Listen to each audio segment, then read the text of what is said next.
A few years ago, Larry Page said that the ultimate search engine would understand everything in the world and would always give the right answer for search queries. Given the computational resources available here, it might seem like just a matter of time before somebody does this for a 20% project.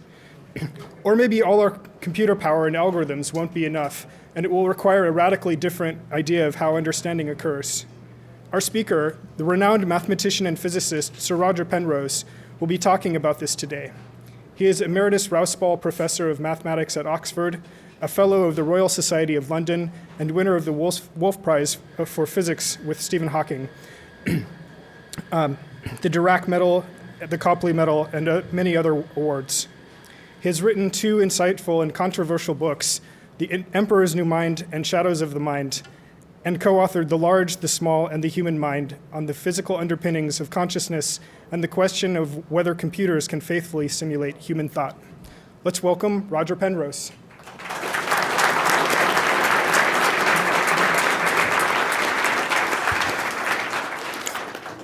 Well, thank you very much. It's a pleasure to be back in Google. I visited briefly, I think, a year and a half ago or something like that.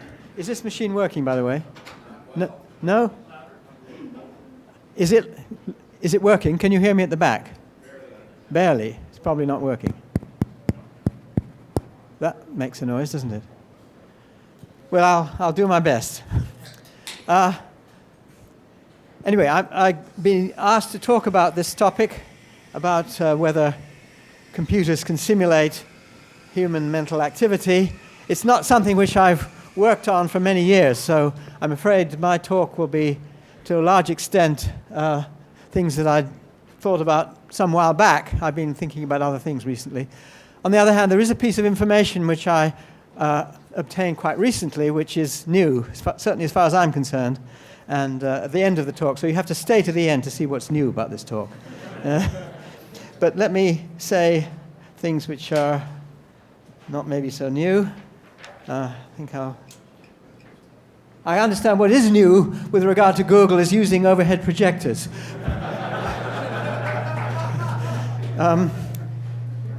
Here we have, I hope this is focused reasonably well. Let's just check. There we are. The issue of consciousness is really what I'm going to be talking about. Not that I know a great deal about what it is, but I know something about what it is. I don't think anybody knows much about it. I'd also take the view that consciousness is a crucial aspect of human understanding. And so if we don't know what consciousness is, or we don't know how to simulate it, if that's what we're trying to do, then we'll certainly fall short of what human beings can do. Whether it's actually active in any sense or something which goes along as a kind of just whether it actually plays an active role is also a disputed thing. I consider myself that it must play an active role, otherwise it wouldn't be there. One can maybe point to some of these roles in which the roles which it's playing. I hope I can be heard over whatever it is. Here we have, I wanted to say one could talk about consciousness in terms of various subjects here. Computation, which is the most popular, I suppose, and it's the sort of thing that people would be concerned with here, I imagine. Existing science, that is not necessarily computation, but other aspects of science, maybe physical behavior or biological things. Or do we have to extend our present physical worldview to something which is broader, or is it something beyond science altogether? Now, I want to argue that it's number 3 that is the rule thing. I certainly don't want to go beyond science, but our present-day science is something which, in my view, falls short of having the scope that would be needed to encompass. Can the remote sites please? Sorry about this. 1 second. Let me just mute the remote sites. Can you please mute your microphones? Thank you. Sorry about that. This is this technology which is well, okay. I hope you can hear me anyway.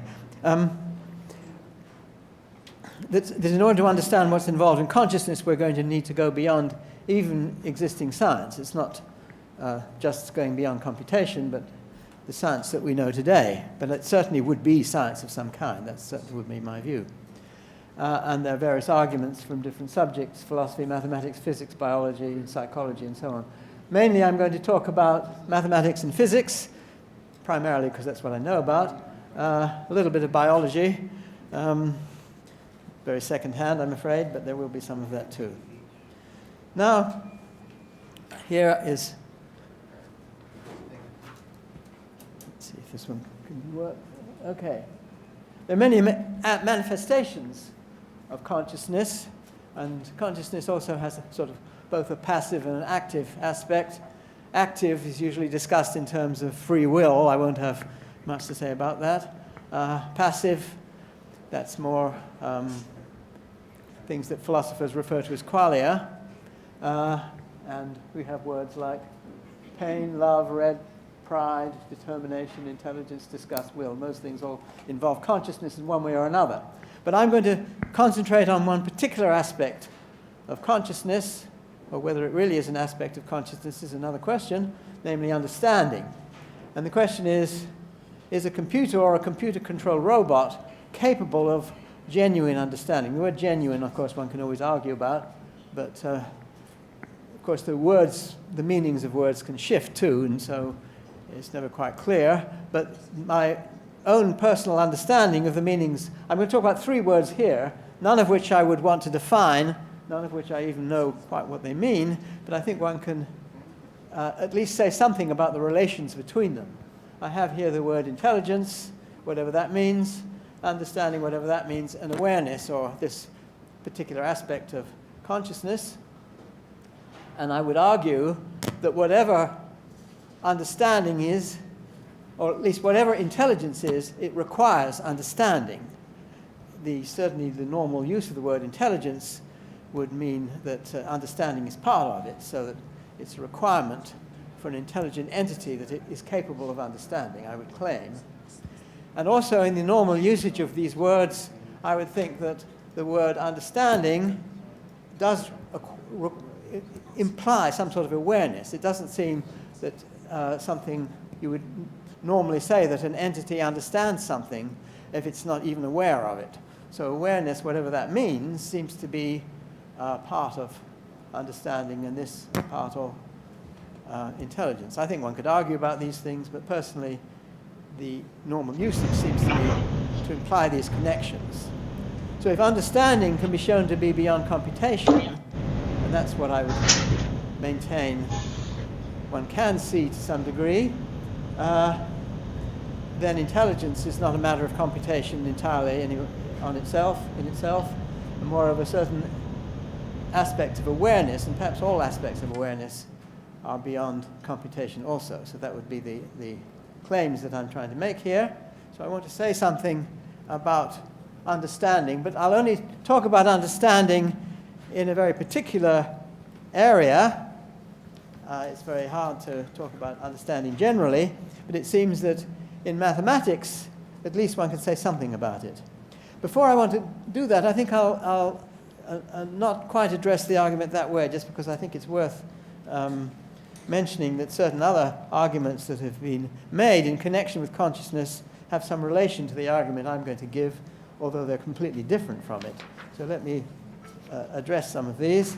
First of all, I want to put forward, you can see these slides are quite old and I haven't used them for a while because they're a bit faded, but here we have four different sort of points of view one might take, or at least polarities of points of view. You might have something in between somewhere. But A is the sort of strong AI point of view, that all thinking is computation. In particular, feelings of conscious awareness are evoked merely by the carrying out, perhaps the word merely is a little bit weak, but carrying out of appropriate computations. So it's computations of some sort is the claim. Alternative B is that awareness is a feature of the brain's physical activity, and whereas any physical action can be simulated computationally, well, that's the assumption here, that physical activity could be simulated computationally, that computational simulation alone cannot evoke awareness. And this is the sort of point of view I think John Searle was arguing for rather strongly. Or going down the list a bit, that appropriate physical action of the brain evokes awareness but that this physical action cannot even be properly simulated computationally, so that there's something going on which is not a computational action. When I say computation, I mean essentially Turing computation, so one's looking at something.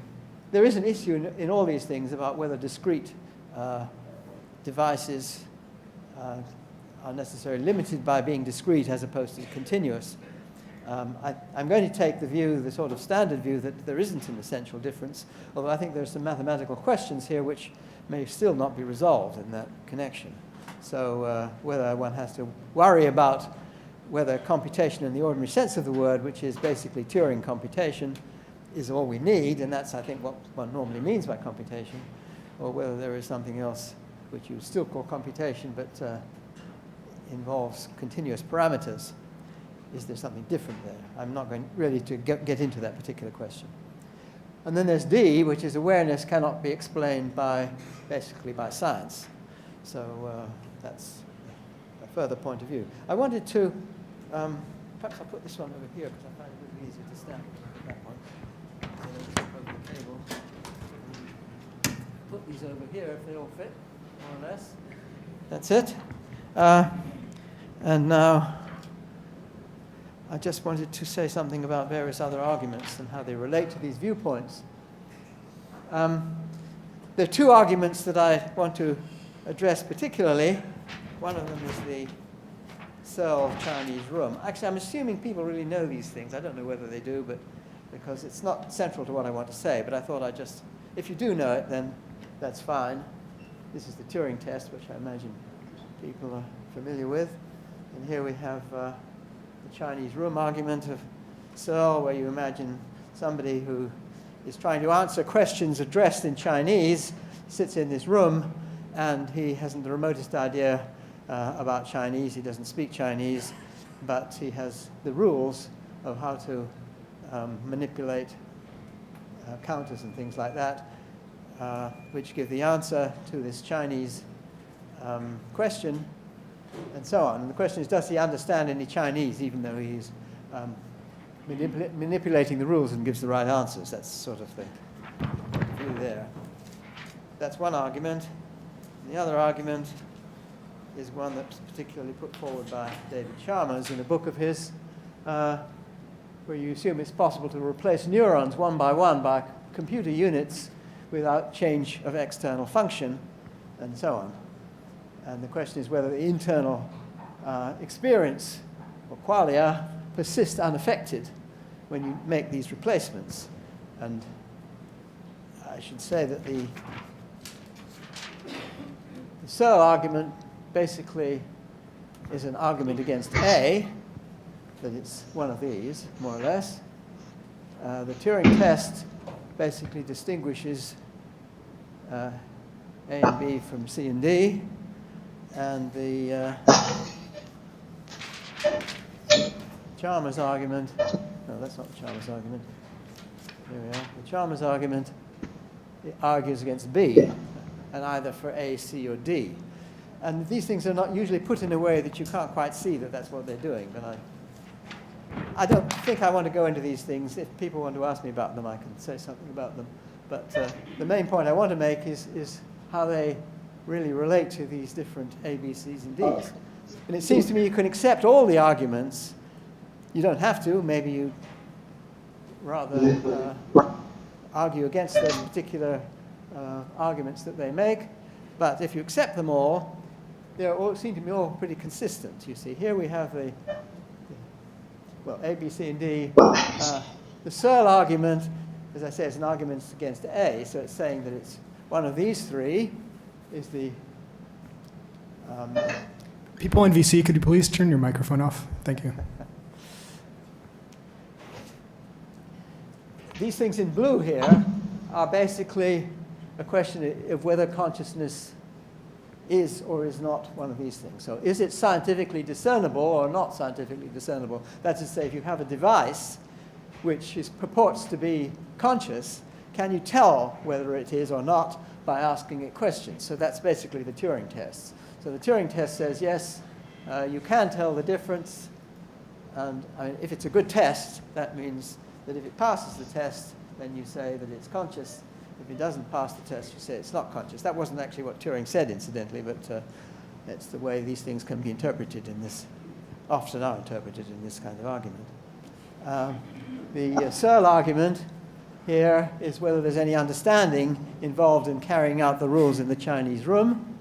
And so he argues that consciousness is something below this line here. And the Gödel argument, which I'll say something about shortly, is to say that it's to this side of this line here. And Chalmers' argument is to say it's on this side of this line. So I would claim that all of them seem to be supported by C. So if you happen to believe in C, you'd be happy to accept all the arguments. If you don't like C, then you have to find holes in whichever arguments it's on the wrong side of the line of. So I just thought it's of some interest to indicate that. Let me just move on. I expect you've seen, this is a nice example. Of course, nowadays computers have got so powerful that no doubt they can do this one in a trice anyway. But at the time that this chess problem was put forward, this is not quite the one that perhaps people are most familiar with.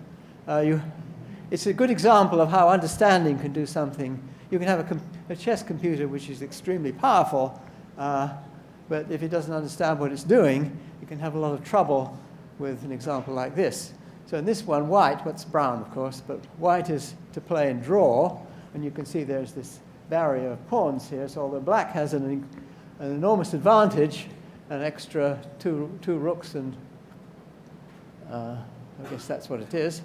So it should be easy for black to win, but of course if you could just plug that barrier, it's very easy to think that if you're given this position that the bishop should take the rook. But if you do that, of course, then you open up the barrier and these pieces can pour their way through the hole and checkmate the king eventually. But certainly when this problem was put forward, there wasn't any computer that could give the right answer to this problem, whereas it's extremely easy for a human being. And it was a nice example to show the difference between the thinkings, if you like, of a computer and a human being. In fact, I think it was one of a series of problems made up by William Hartston and David Norwood, where half the problems were easy for humans and hard for computers, and the other half were the other way around. And it was a sort of anti-Turing test, because it was extremely easy to tell which were the humans and which were the computers. So it just showed that there was something completely different going on in the way that they were addressing how to play chess. And of course, with computation, you can still find the right answer to this problem here. It's just that you have to go many, many moves deep in order to get to doing it purely computationally to see what the right answer is. Whereas in this particular case, it's completely obvious, if you know anything about chess, what the right answer is going to be. So it just illustrates that there's something very different going on. But chess, on the other hand, is a computational game, so it's not really a test of computability or not, because you could do this one purely by computation. It's just it's not the best way to do it. So let me address an issue which is a bit more directly to do with that. And I did mention something about the Gödel argument. So I think it's easier for me to use this one here because there's a table here. That's the main reason I'm doing it. So I hope it's all right for people if I use this machine primarily. I'm thinking of this is not quite the form in which the Gödel argument is normally presented, but it has to do really with the issue of the perception of mathematical truth. And the claim here is that whatever it is not something which can be reduced to a set of mechanical rules.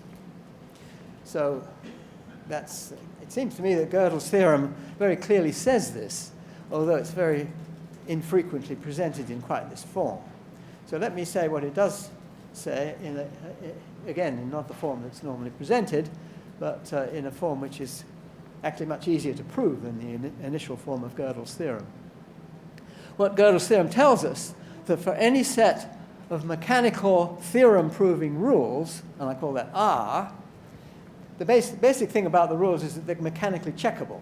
So you have a set of particular rules you're allowed to use, and if they have been correctly applied, that can be mechanically, purely computationally checked. So that's what the rules, they're computational in that sense. And then what you can do, what Gödel shows you how to do, well, it's really the Gödel-Turing version. It's the Turing version of Gödel's theorem, which shows you directly how to do this, that you can construct a mathematical statement, which I'm calling G of R, which if we believe in the validity of the rules R, that is to say, if you really trust R to be a set of rules which only prove true results, and you can restrict your theorems to be a very simple type of result, these things called pi1 sentences. And the pi1 sentence is something like, well, Fermat's last theorem. Well, I say it's a simple kind of thing. It needn't be a simple thing to prove. Because Fermat's last theorem, we know it took 400 years or whatever it was to prove.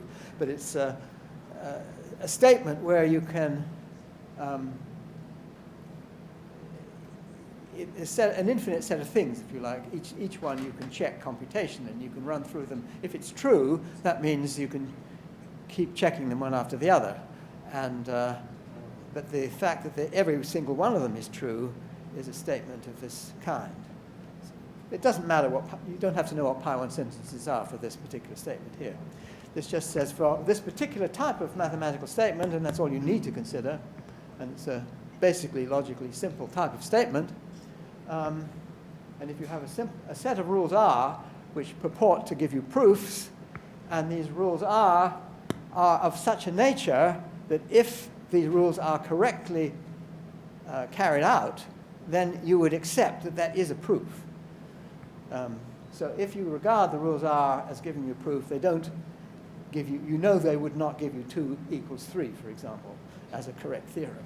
So as long as you trust the rules, then you will have to trust also as true a particular statement G of R. Why? I can give you the proof of this thing if you like. It's not hard to do. The proof depends on trust in the rules. That is to say, let me just say what it says. If we believe in the validity of R, then you have to accept G of R. Whereas G of R cannot be proved using R. And that's what Gödel shows. And if you want me to, I can give you a demonstration of that. But you want me to? Okay.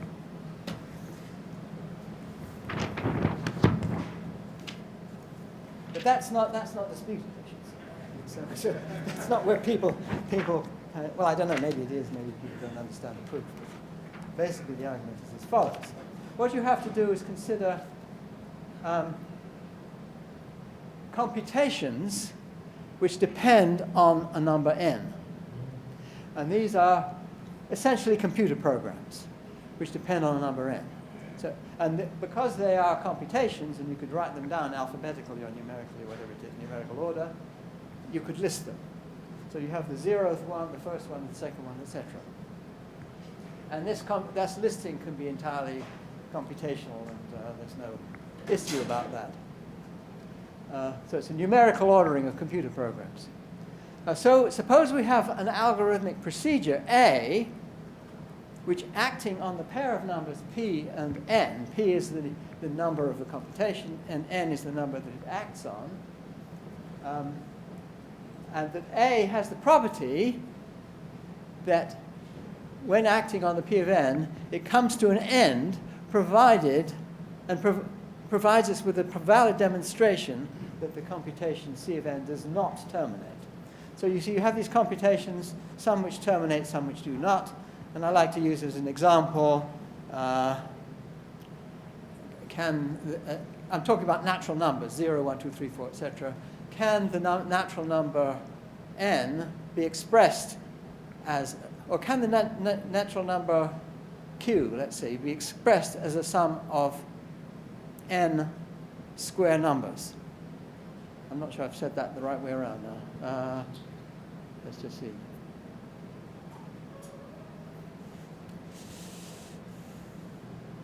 And if it's 3, well, yeah, if it was 3 square numbers, then you can see that not every number can be expressed as a sum of 3 numbers because 7 isn't a sum of 3 squares. But if it's 4, then you can try each one, and you it never comes to an end, because it happens to be the case by a theorem due to Lagrange. Every number is the sum of 4 square numbers. I hope I've stated the right way of using this. I mean, that's true, but the thing is that you check it for each number, and if it, let's see if I said that. I think I've said it right. Suppose we have an algorithmic procedure which, acting on the pair n and n, a and n, which when it comes to an end, provides us with a valid demonstration that the computation C of n does not terminate. Well, you see, C of n does not terminate in the case of adding sums of 4 squares. So if n is 4, then it doesn't terminate. Let me not go into that because I haven't come prepared to talk about that at the moment. But we can talk about this proof here. So this is what A is supposed to do. If A P of n stops, then C P of n does not stop. So these not all computations will stop. Some will just keep on going. That is, for example, looking for a number which is not the sum of 4 squares. That computation keeps on going forever. Now, you might have a proof that that will keep on going forever, and that's the sort of thing A is supposed to do for you. It says, OK, no, I've told you, yes, it will go on forever. So if A P of n stops, then that's telling you that C P of n does not stop. OK, so suppose you believe that. Suppose you trust A. If you trust A, then you're going to believe this statement. Well, you also believe that in a particular case, when P equals n, then if A of n, n of n stops, then C n of n does not stop. But A n of n must be one of the computations here. It depends only on n, on one number, and so therefore it must be one of these computations. But since this is exhaustive, this rule, that must be one of them. So A n of n, and you could find which one it was. It's not as though this is a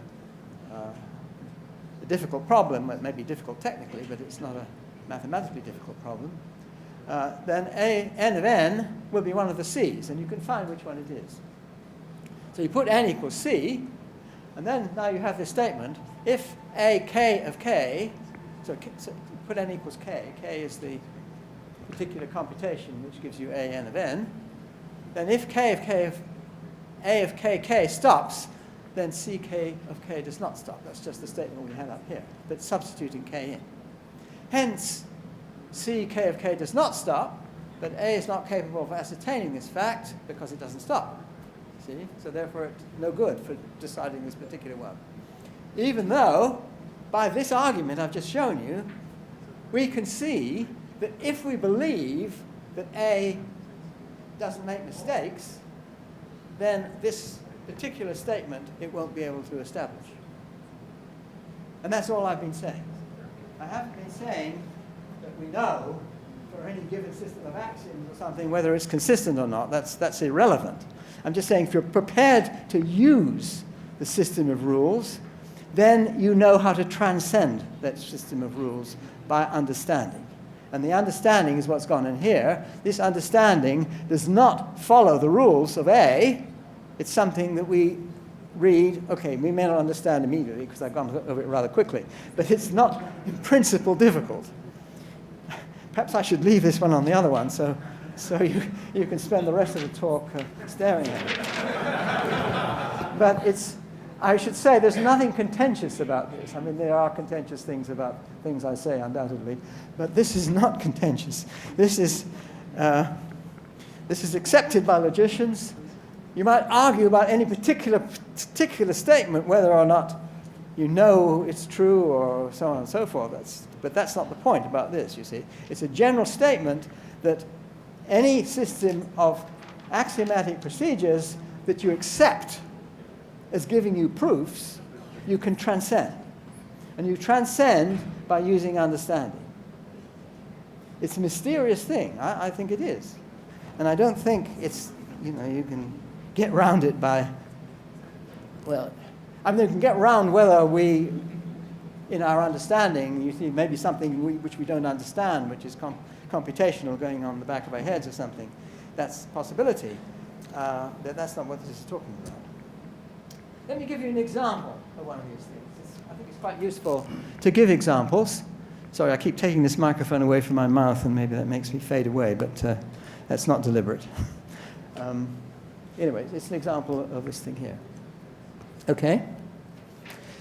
Now, there's one of the sort of kind of example is mathematical induction, which is a very familiar way of proving results in mathematics, elementary results about numbers, and it goes as follows. You say you wish to prove that some property P of n is true for all natural numbers n, and you can do it this way by establishing this true for 0, and then you show that the truth for n plus 1 follows from the truth for Pn, and then it follows that it's true for all n. So that's mathematical induction, very familiar. And the question is now, that's called first-order piano arithmetic, if you like to use this in the basic laws of logic.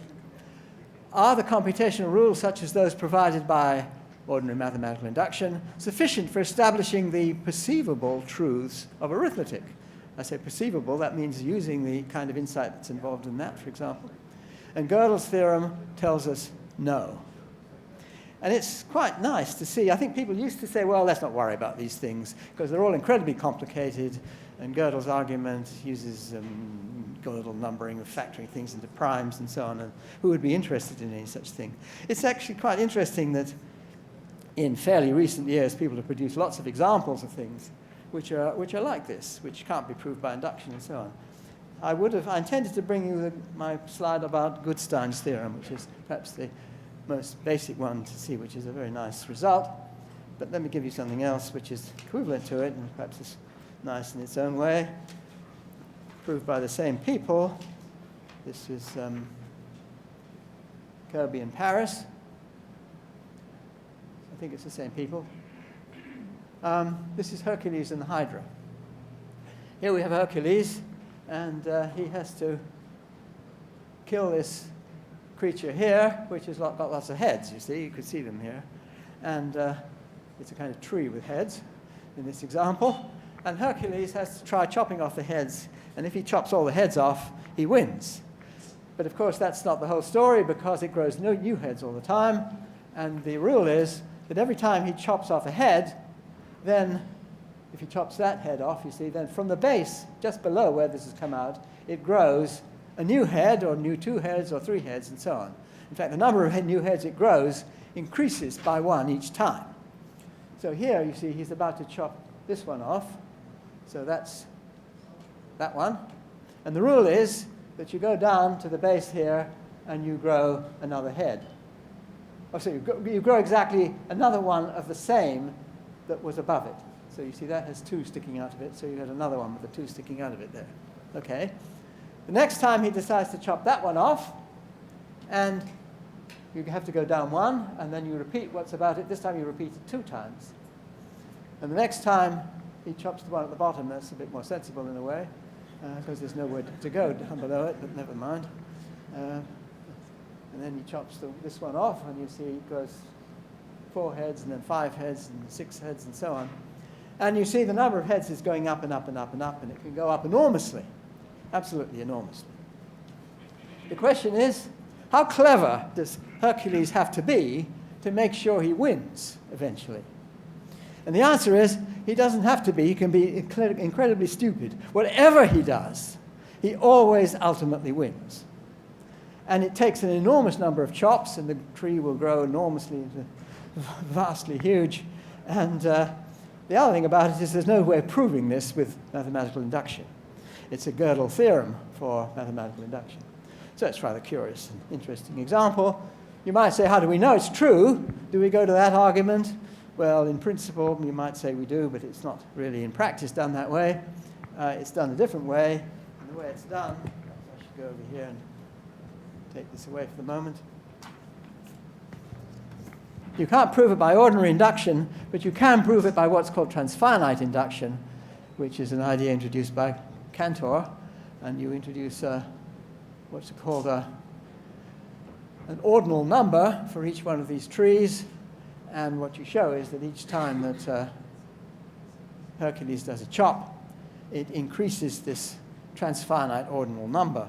So you're talking about infinities, and ordinal infinities, and the fact that if you have a reducing chain of ordinal numbers, then this will ultimately come to an end. And so that's the proof that Hercules always wins, but the proof can't be given in terms of ordinary type of induction. You need this thing called transfinite induction.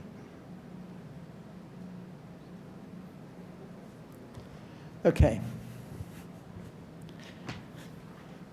Now, I should say that these things I've been saying up to this point are not contentious, although people argue about aspects of this.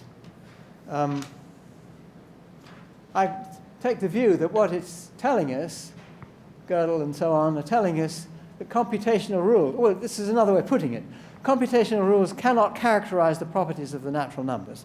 There are always things called non-standard models, what Douglas Hofstadter called supernatural numbers, which satisfy your axioms, but which aren't natural numbers. So the question is, how do we know what natural numbers are? If we were just computational people, you can't build in the rules of what natural numbers are in a purely computational way. That's another way of saying what it is. Yet, the child can, you just show them a few examples of natural numbers and they get the hang of it. And what is it that's going on? Well, I don't know what's going on. I'm not going to try and... I'm not quite sure to what degree I should try and go into the logical things. I think I shouldn't. You see, you might say that the main catch to this is that how do you know? You see, we might act according to some algorithmic procedure which we don't know. And if you don't know it, then you can't construct this statement here. And how do you... You might even know to not know that it's the right one. You might have come across it without knowing that it's the right one, and things like that. And those arguments are perfectly things you have to consider if you want to make a completely logical argument. Now, I consider that in my book, Shadows of the Mind, I went into all these things. And as far as I'm aware, apart from there were some basic misunderstandings pointed out by a few logicians, and they're easily corrected, so the later printings, these are corrected. I don't know if I should bother to give you these things here. I think I won't. There's a thing in Shadows of the Mind where there's a little discussion between this chap and I think it's the other way around, not that it makes much difference. This is an AI creation that he's made after many years, and he has this discussion with it, which... well, I won't go into it now, but the claim is trying to show that proper understanding cannot be carried out simply by purely computational procedures. I guess that's something, if people want to ask me questions about it, I could go into it afterwards, but I think it would be a waste of time to try and do that right now. I should say that the one thing that I have written on this topic within the last few years was a result of a conference in Vienna in honor of Gödel's 100th anniversary, and there was a book produced, or at least when I say there was a book, there's supposed to be a book produced. I was asked, which somewhat surprised me, to give the sort of final popular talk at this thing, because I knew there were some people, logicians there, who had some trouble with some of the arguments I was putting. And then the book was refereed in great detail by a couple of logicians and so on, these people, and they were perfectly happy with the article as it's finally appeared. The only trouble is I don't think it has finally appeared. I've never seen the final article. It's it's about 5 years ago now, and I keep getting things which look as though it's about to come out. Maybe somebody will know whether it's come out or not. It was the proceedings of this conference in Vienna in honor of Gödel's 100th anniversary. Well, let me go on, and I think, as I say, if people want me to talk about those things in more detail, I can do so. But the claim here is that there is something non-computational. Let me move down this thing slowly. Something non-computational in mathematical understanding. And I think I would take that's pretty clearly true because of things like this, that our understanding seems to be able to transcend purely computational procedures.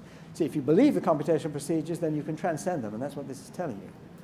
if it's some computational procedure you don't believe, what right do we have to use it and as mathematicians? So it seems to me there is something in mathematical understanding which does go beyond computation. And then I would say there's nothing special about mathematical understanding. It's just part of human understanding generally. Okay, it's a bit more refined and a bit more, you have to be more careful and so on, a bit more abstract. But there's nothing fundamentally different, I would argue. So it's human understanding generally. And then I'd say human consciousness, because understanding, as I was saying at the beginning of this talk, to me, a crucial aspect of understanding is awareness, that you have to be aware of what you're thinking about. And whatever that awareness is doing is mysterious, but it's doing something, it seems to me, which enables us to transcend what you do with purely following logical rules. Is there a line to be drawn between human and animal consciousness? My own view is no, that this isn't the right place to draw a line.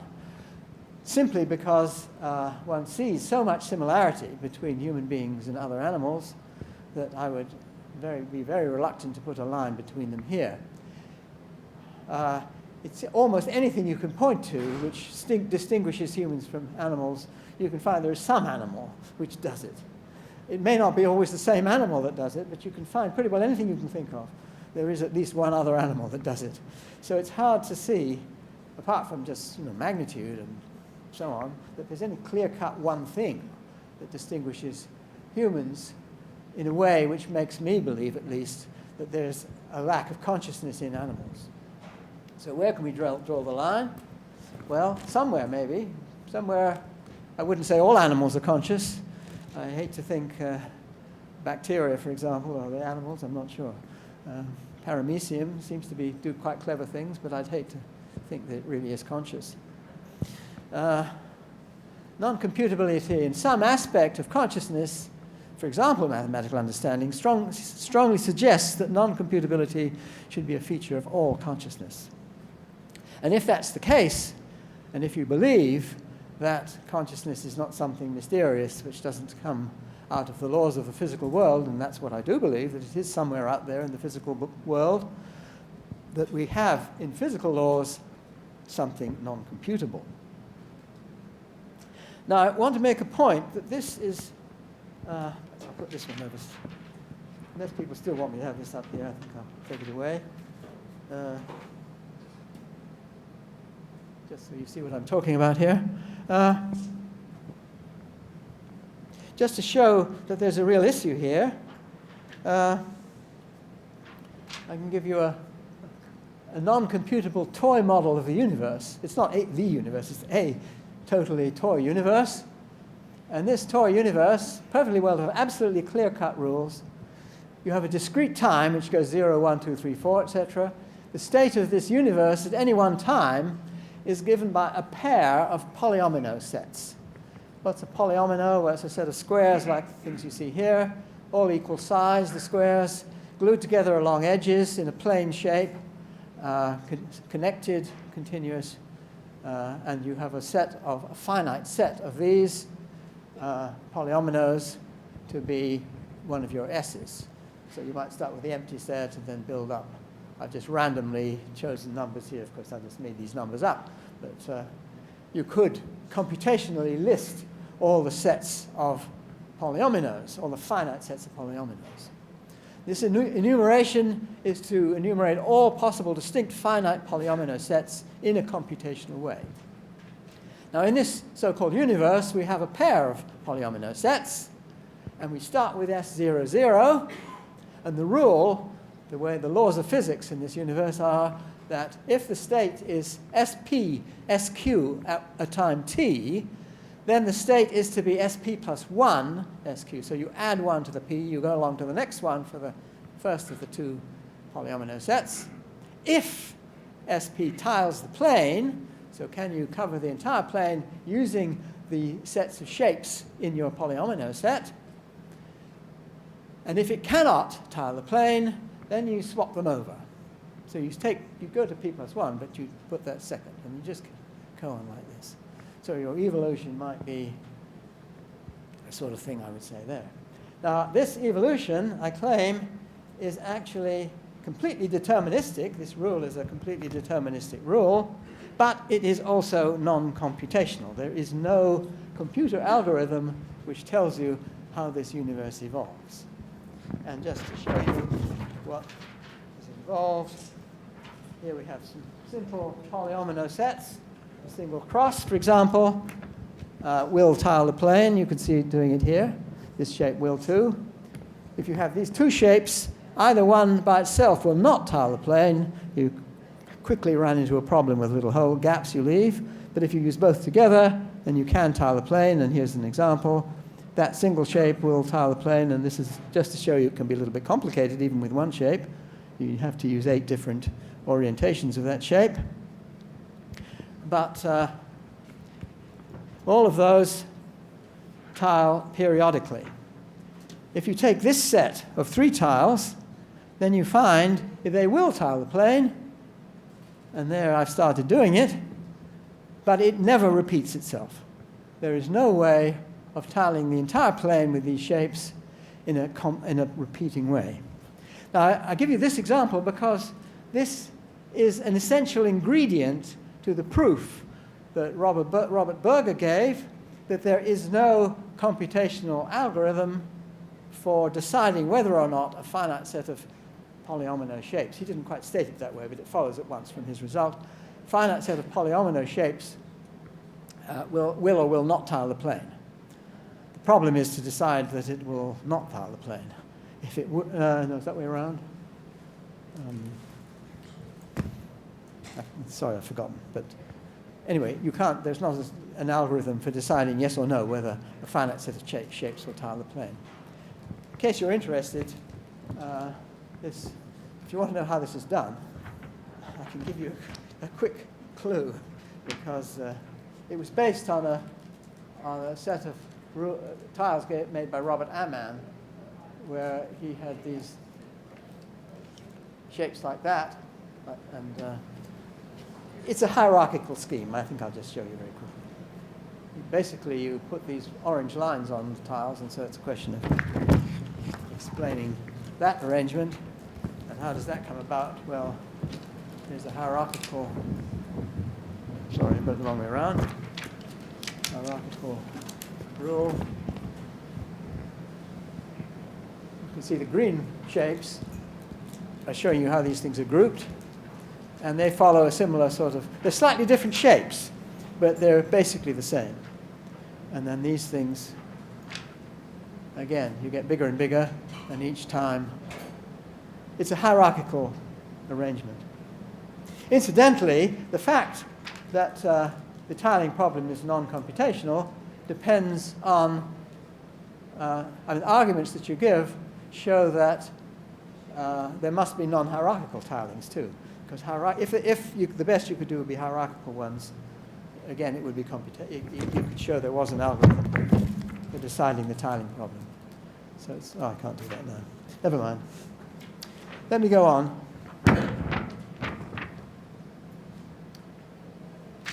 Okay. So the idea then is there's something in the physical world which is non-computational.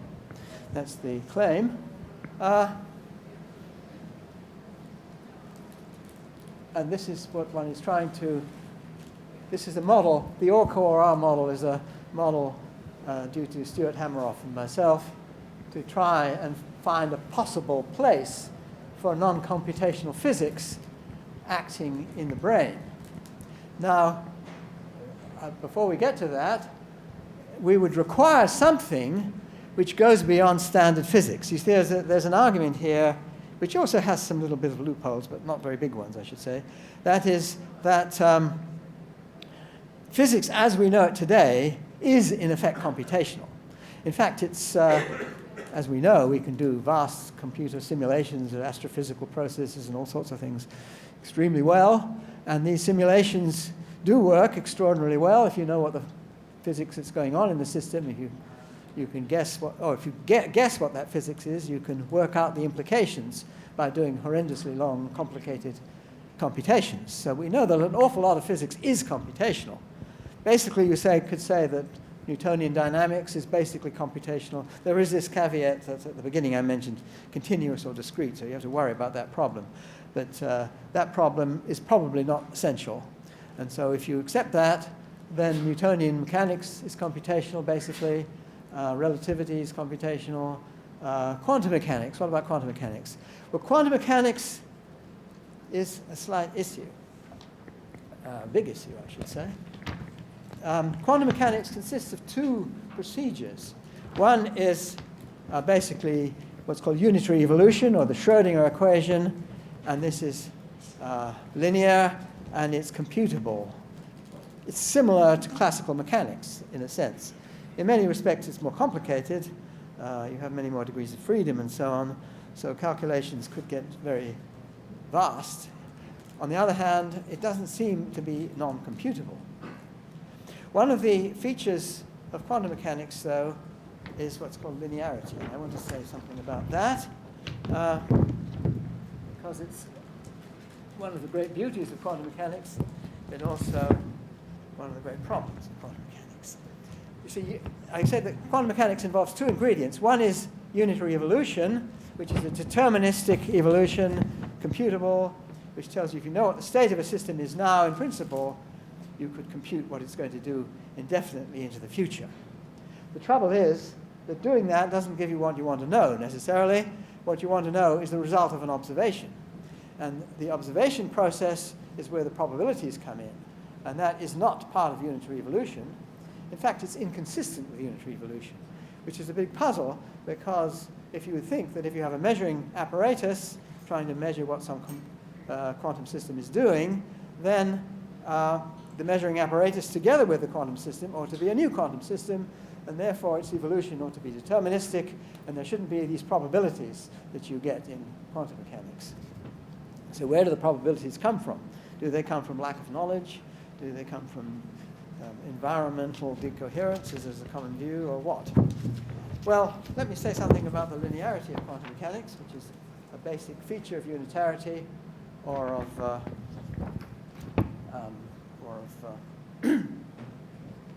Schrödinger equation. Here I've got an example where we have a photon coming out of a laser, say, hitting a mirror. It comes and it hits this green thing and produces a whole lot of junk. Okay. Now suppose that mirror were instead removed or replaced by something transparent, and it goes through and hits the brown thing, and the brown thing produces a whole lot of other junk.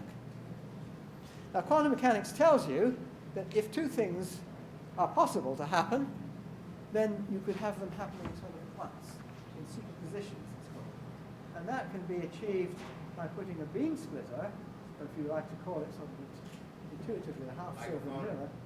I'm sorry, yes, thank you. This beam splitter, which allows half the light to go through and half to be reflected.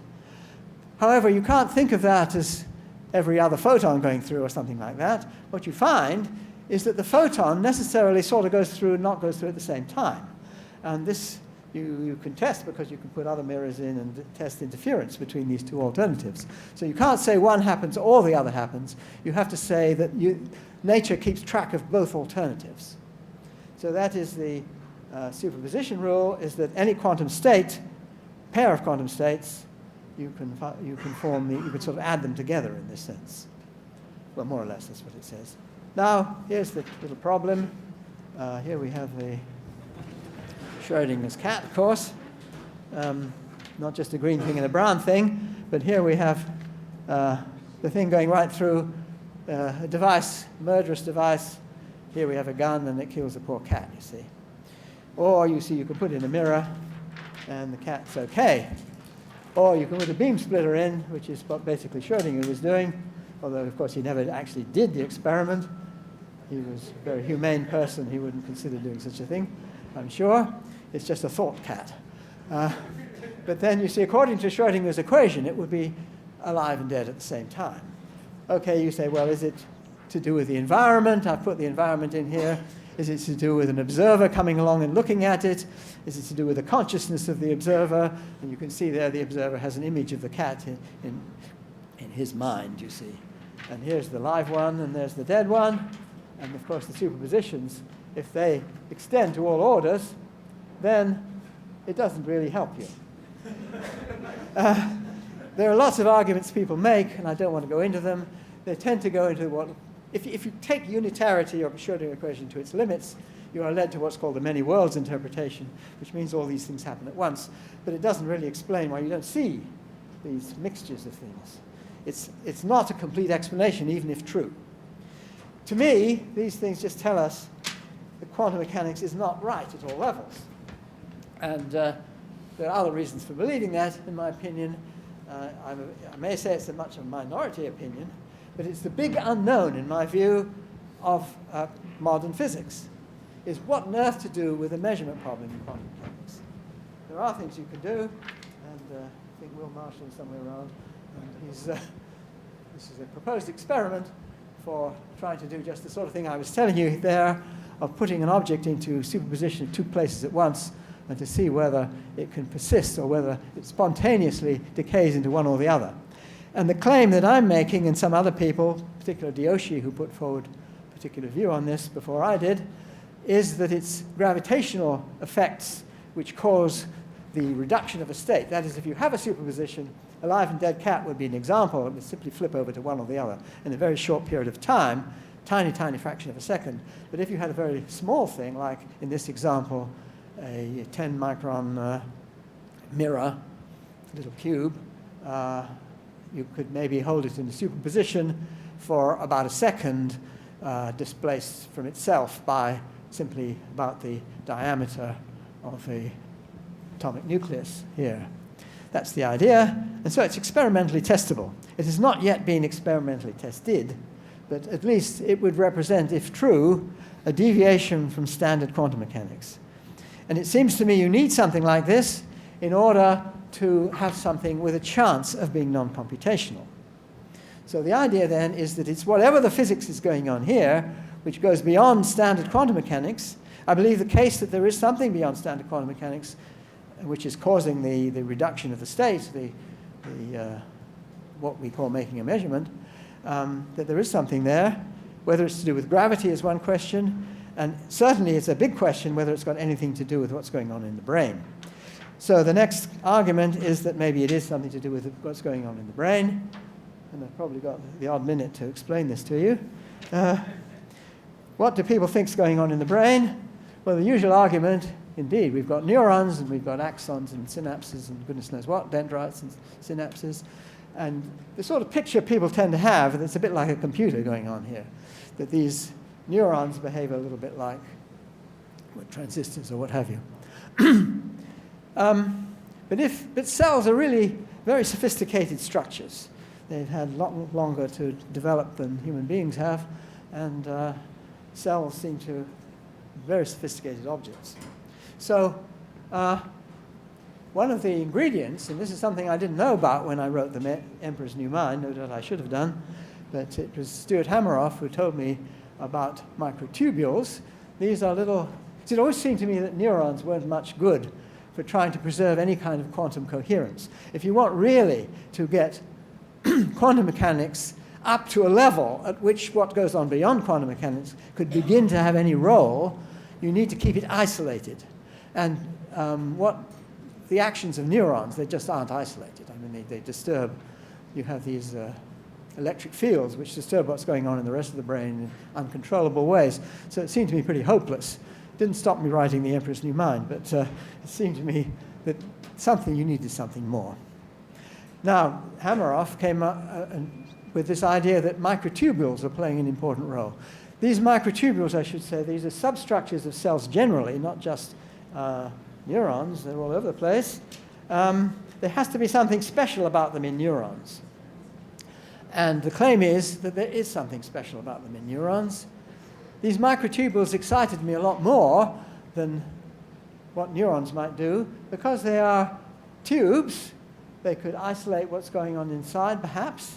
They're very, very symmetrical structures. Here we have, well, it's another picture. This is just a fanciful picture of looking down a microtubule. What you find is they've got 13 of these rows, and they spiral around in the two different directions with 8 and 5. These are Fibonacci numbers, which is kind of intriguing. Let me put the picture here. Hamerof's idea, I should say, is that there were sort of conformational states of the individual tubulin proteins. These are the things which make up the microtubule. They have two parts to them, an alpha and a beta part, and that they could be in different kind of geometrical relationship depending upon the placement of an electron inside. That was his suggestion. And here we have a bit more of his suggestion. And an important fact that I want to mention here is that there are known to be two types, at least, of microtubules. This, I don't think either of us knew when I first came to know about these things. Things called the A-lattice and the B-lattice. The A-lattice is the very symmetrical kind, which is drawn in these pictures. The B-lattice one is where the lattice structure is a bit the other way around, where the alpha and beta part of the tubulin are the opposite way arranged in the lattice. And then you find there's a seam. Things don't meet properly at the end. And these are the ones that people normally see in cells, and they are used, they seem to have an important role in cells transporting molecules around the cell. So they certainly have an important role, but they would not be the ones which have a role to play in the brain. That would be the claim. And Hamerof's idea was that you have these, some kind of cellular automaton originally, with these tubulin conformations get propagated along the microtubules. However, you would need, for the scheme that we later developed, to have something where you have to, it's involved with some kind of quantum coherence. So that these actions, if that's what it is, would have to be involved in quantum superpositions. Now, I've got another slide somewhere, which I can't quite see where it's got to. Well, we can go to this one. So the picture is something like this. You have lots of activity going on in microtubules where you have some quantum coherence, a quantum state which is preserved without disturbing its environment is the idea.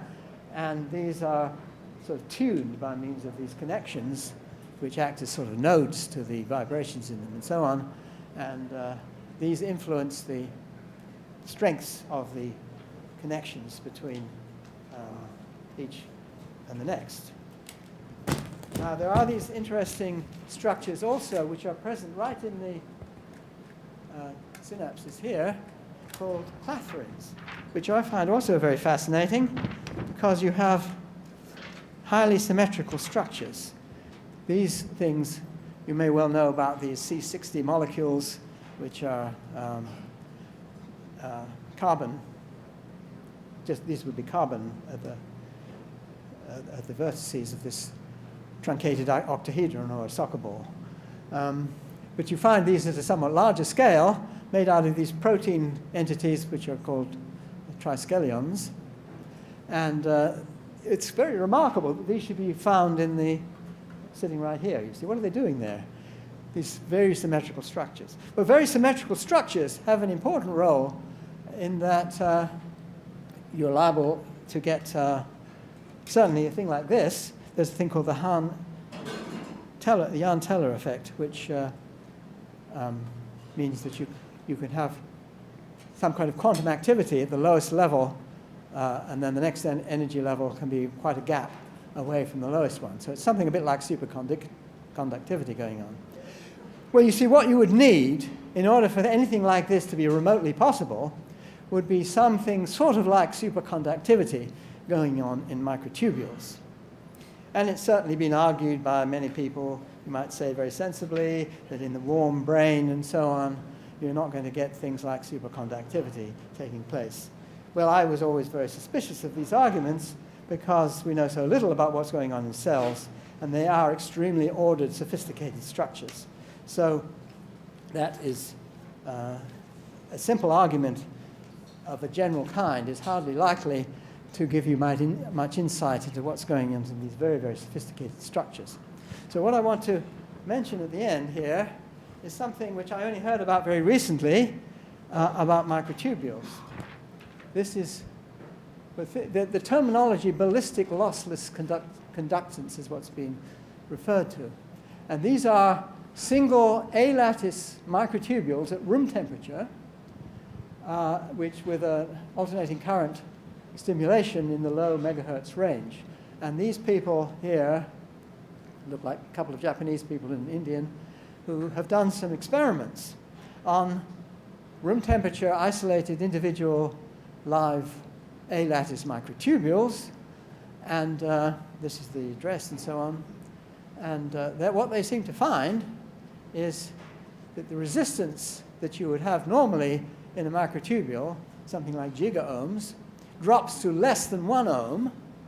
And it's how much less, they don't know, because the 1 ohm is what you get from the wires, the copper wires.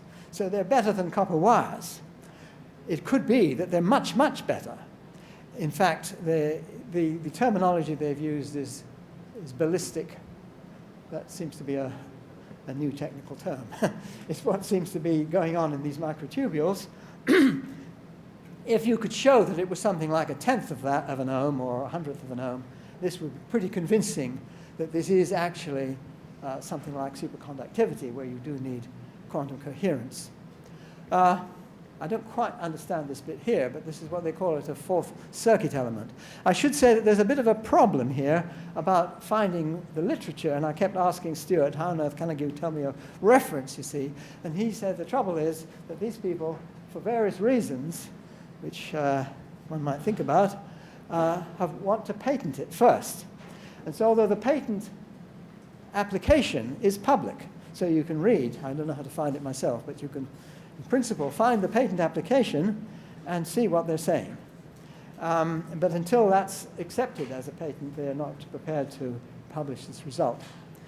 So apparently there was an earlier paper in which they predicted it, but the actual observations are still slightly under wraps. I would like to be able to say more about it, I'm afraid, at this point. It sounds extremely exciting.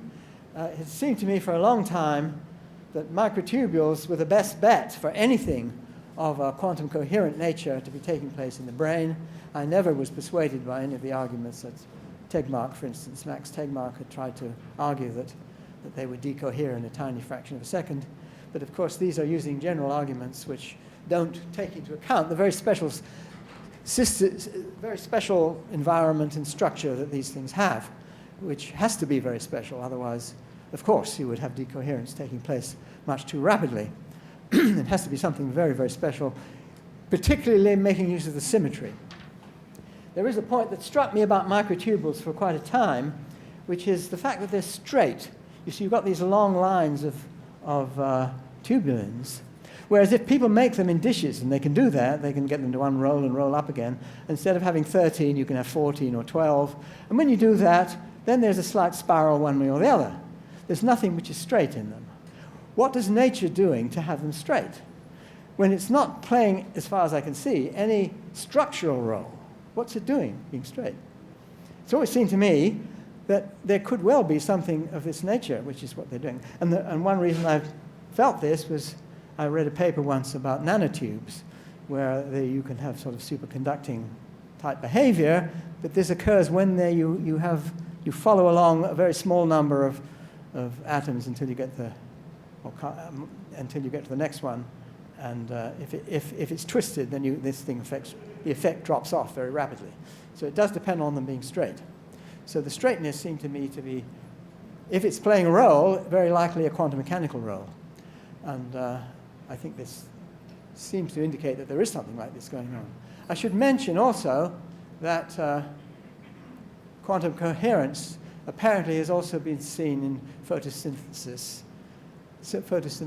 proteins. I don't know anything about this, but it does say that there are observations nowadays which show quantum activity at quite a large scale, and to argue that these things are irrelevant to biological processes seems to me most unlikely to be correct, that they do have very important roles to play. And in view of this, it seems to me that it's not at all unbelievable that microtubules play the sort of role that I claim, and Hameroff and I both claim, should be part of what's going on in conscious activity. So let me stop at that point. Thank you very much.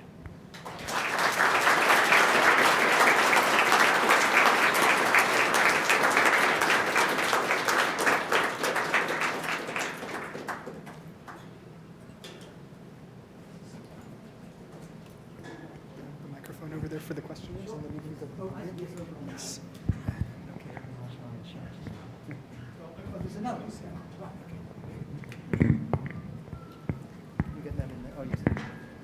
Hi, Professor Penrose. Let me ask you a couple of unrelated questions. First, how does consciousness relate to our free will? And second, why people need very abstract forms of art like music? And how does that relate to consciousness? I think they're both very good questions. Too good for me, probably, because I don't. And the question of free will is an interesting one. And I'm not one of those people who sort of dismisses it. I think there is a real phenomenon to be understood there. And it's certainly the active aspect of consciousness is to do with free will, whatever free will is. There are also these funny experiments that people do which try to show that, well, you really knew what you were going to do ahead of time by activity in the brain, which seemed to precede one's apparent choice of when this was made. I think this is very difficult because you don't really know when you make a choice and so on. And they tend to be sort of random choices, which is not kind of what you like to use your free will for. So I think there are big mysteries and puzzles. I think is a very deep question. And all I can say is I think it's a real question, and I think it's part of the consciousness question. And I think both these ones, this one and the art one, which is also an interesting one, you mentioned music, was it, particularly? Mm-hmm. I think it's also something which puzzles people greatly because it's very hard to see what role, as an evolutionary role, music has to play. And nevertheless, it seems to be something which is almost universal in humanity. It's also present in birds.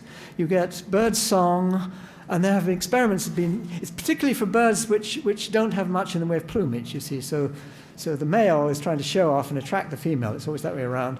And sometimes they do this by having wonderful plumage, you see, and the female gets attracted by this. And of course, there's an aesthetic element there too. And sometimes it's because of the songs they sing. And then they're pretty dull to look at. But experiments have been done because it's certainly some of them are better singers than others.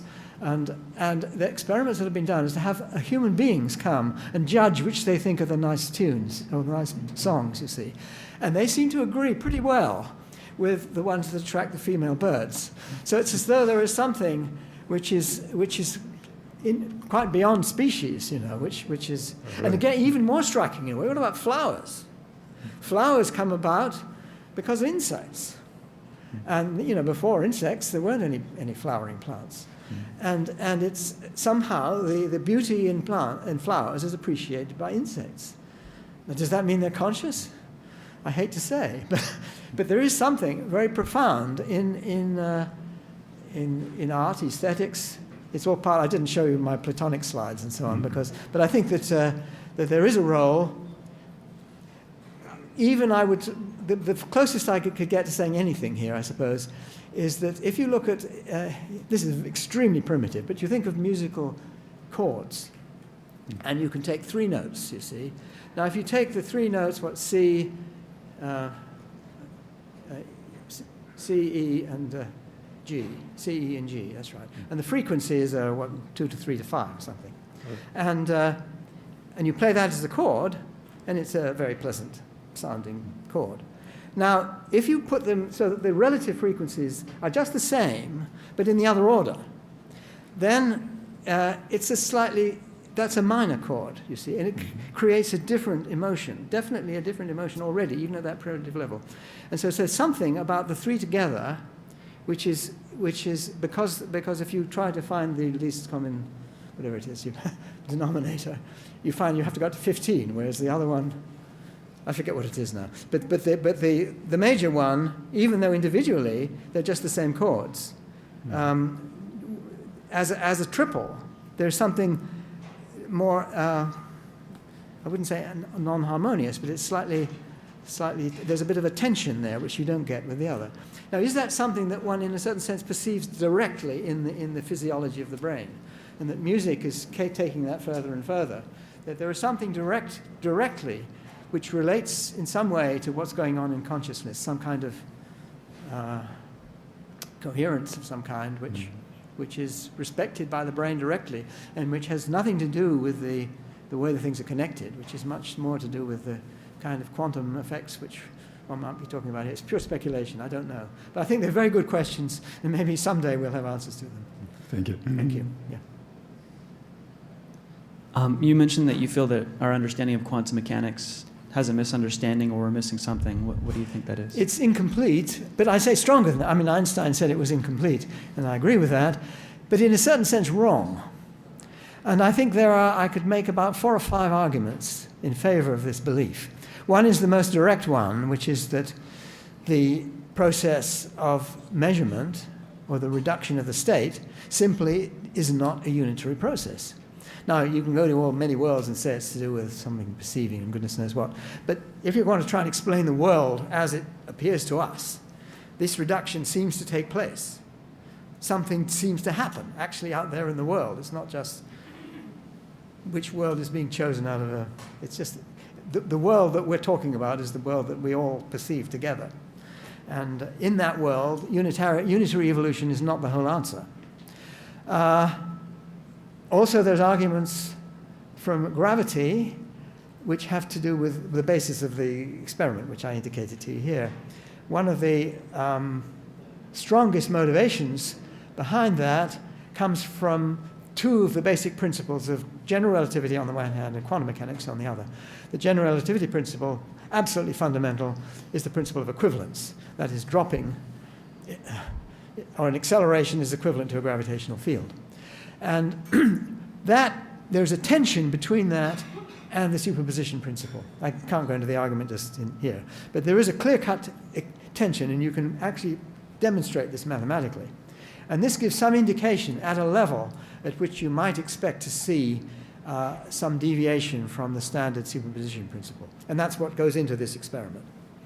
Another argument comes from black hole evaporation, and there's a big argument about whether information is lost in black holes or not. I think that a very strong case can be made that information is lost. That violates unitarity.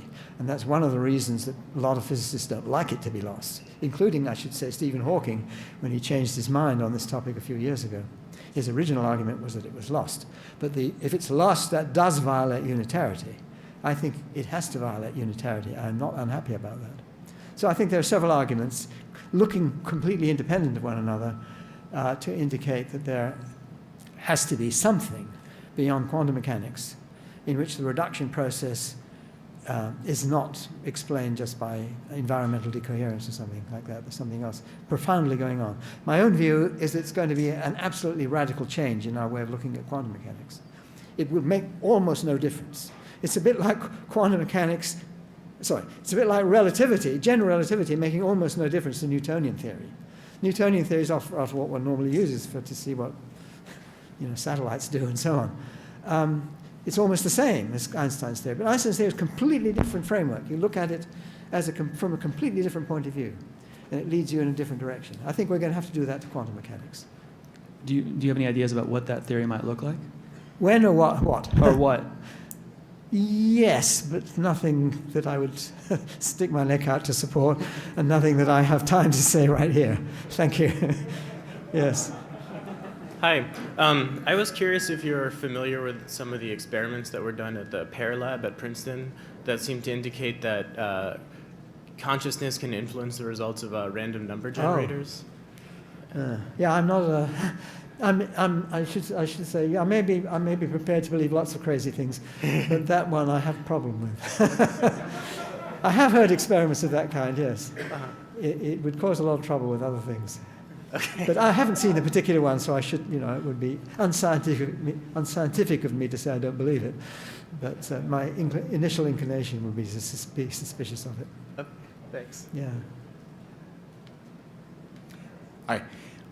So I view this mainly as, I guess, an attack on the Church Turing thesis, that claims that everything that is computable Church in any Turing sense. thesis, did you say? Yes. We have to be careful what we understand by that, because... Well, let me explain. Yes, so okay, the thesis that anything that is computable in an informal sense is computable by a Turing machine. Okay, yeah. And I guess to cut to the chase, my question is, So suppose there exists these microtubules or whatever it is that goes beyond the traditional sense of computation. Suppose I donate some of these things out of my brain or whatever, right? And I connect them with a traditional computer, and that thing all of a sudden becomes capable of, deciding whether Turing machines hold and whatnot.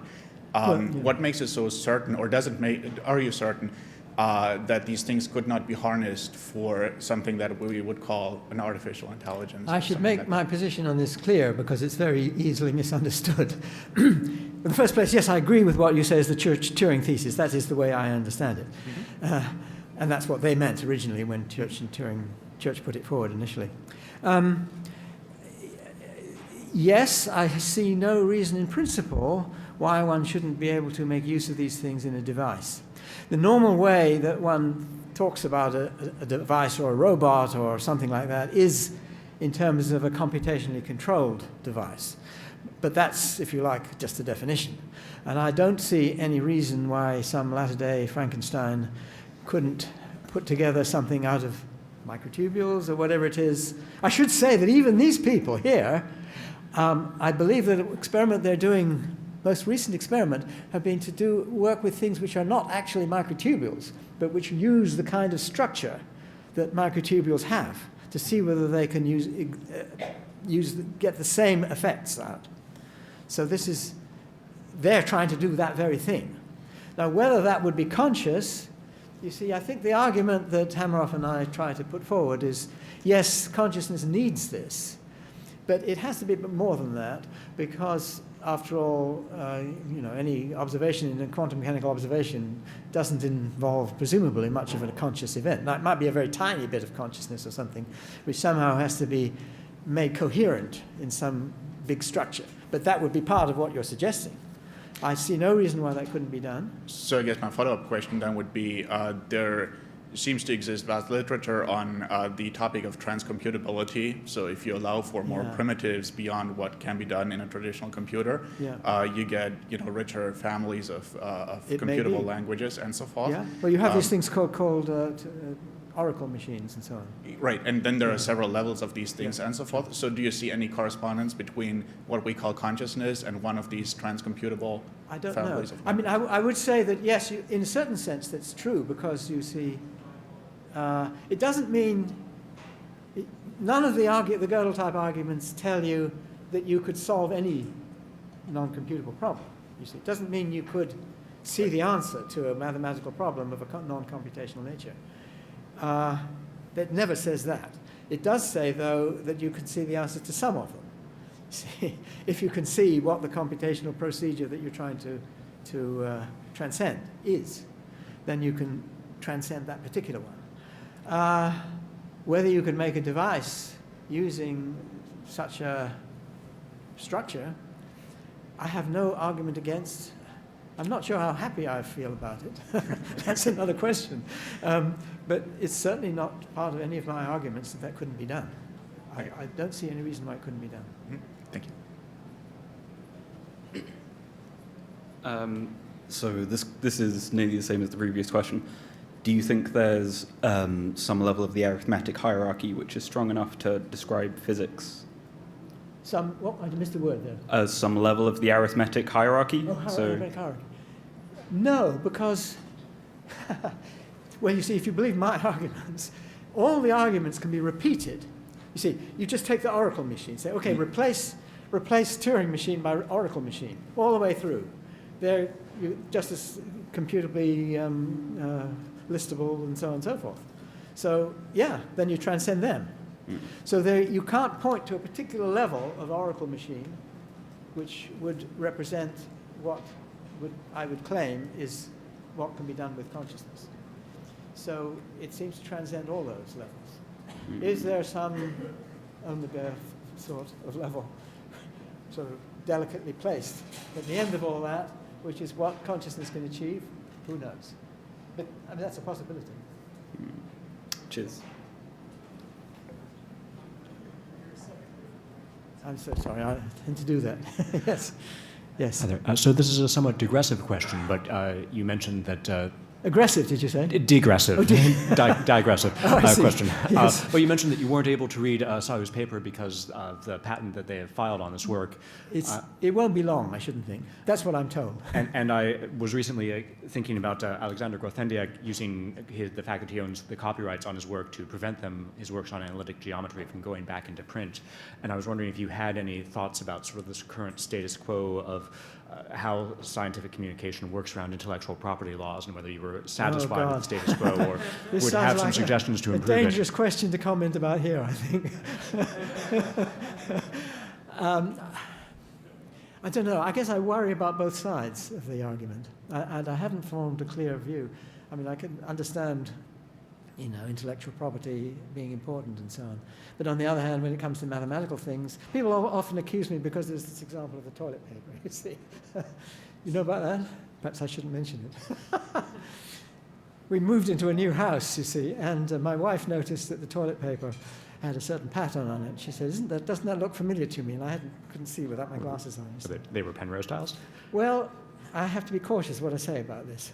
But the company which involved making things to do with, it's called Pentaplex, which made puzzles based on my designs and so on. And they were duly appalled by this, you see, and decided to bring it up. This happened to be the toilet paper, I should say, it was, what is it? It's Kleenex people. It's a big company, you see. So it's pretty dangerous to take them on. But they did.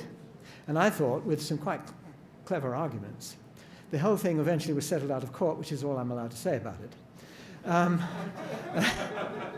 Other people say other things, but that's all I can say. I will, except for a general point. The general point would be that the issue is whether something has been copied from something covered by copyright. Whether, if on the other hand, something has been constructed according to some mathematical rule or mathematical principle, that's, in my view at least, public property. Thank you. Hi, thanks for coming and talking to us. Pleasure. My question is going back to the whole transcendence and the Gödel argument, things like that.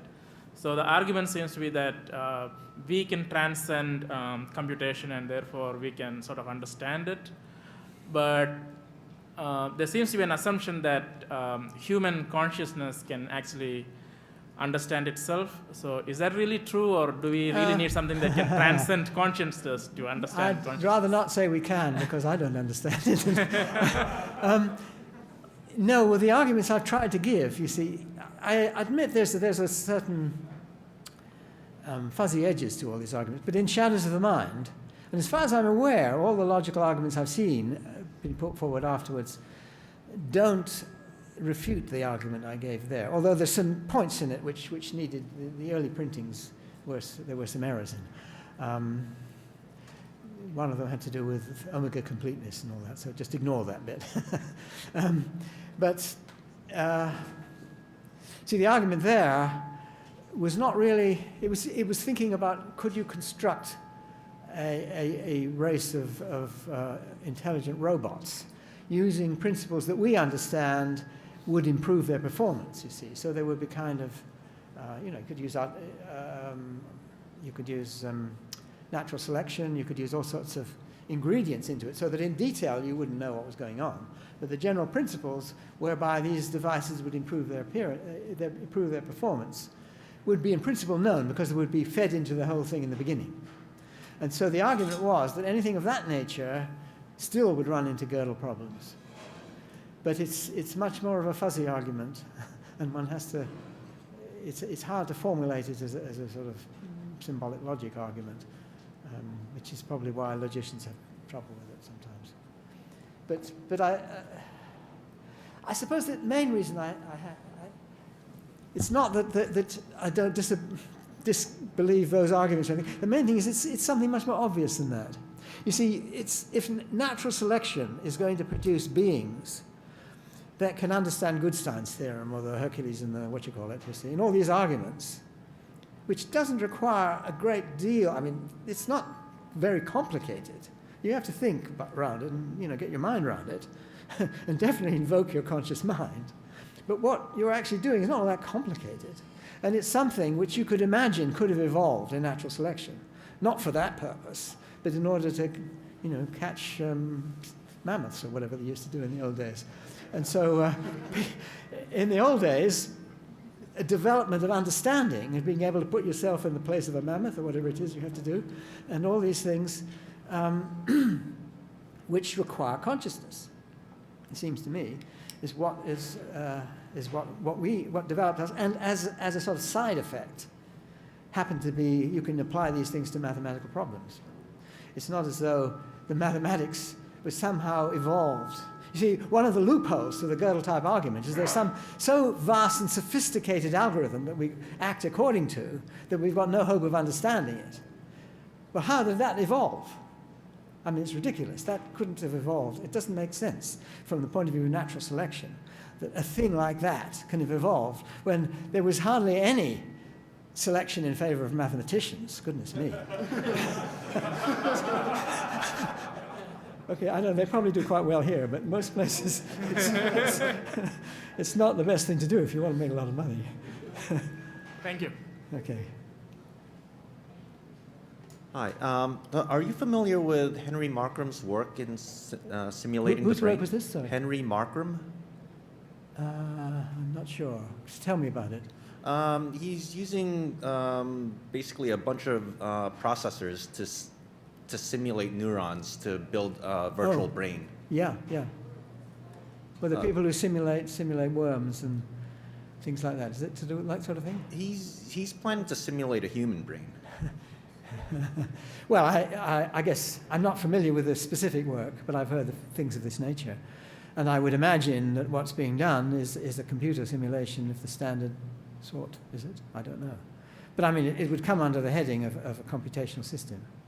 So I would be very suspicious of that actually producing a believable simulation. But certainly worth doing, even if for the negative reason. Right. You see, if you see this doesn't work, you see, then you learn something.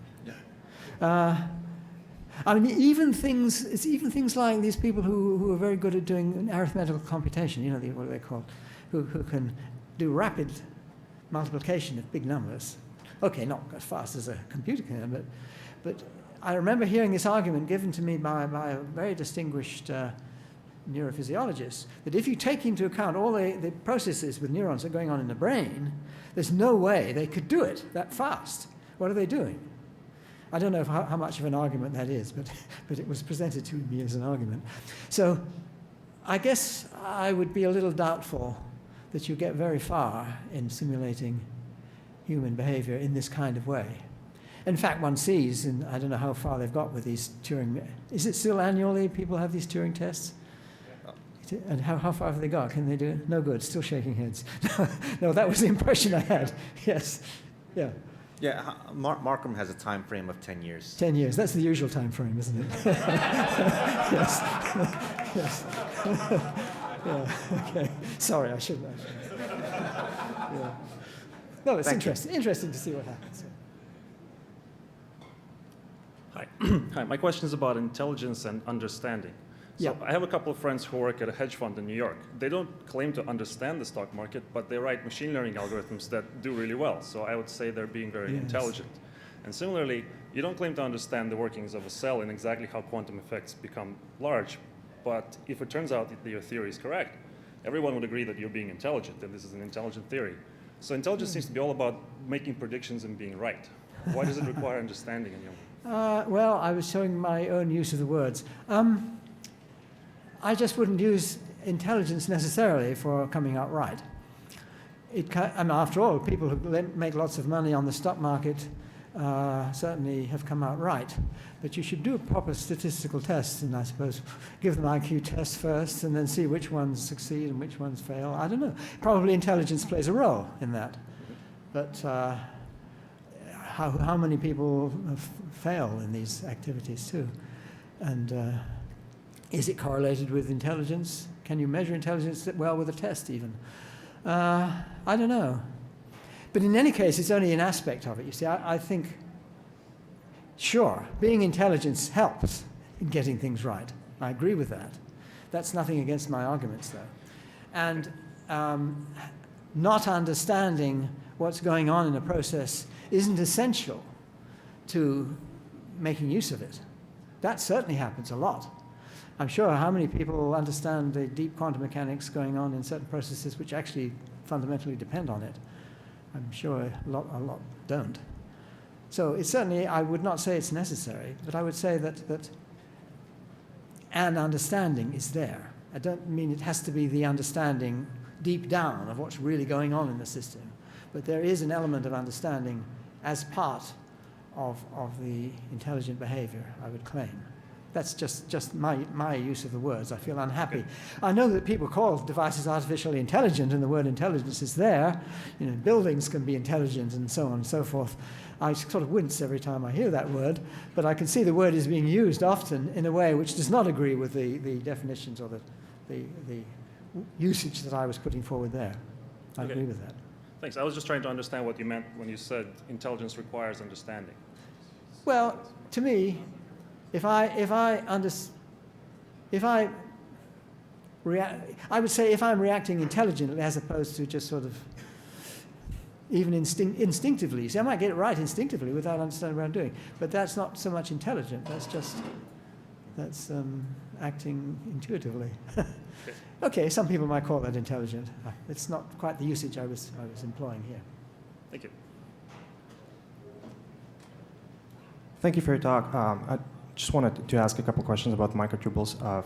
So first of all, are the microtubules found in the human brain structurally different from what is found in other parts of the human body, other cells? Yes.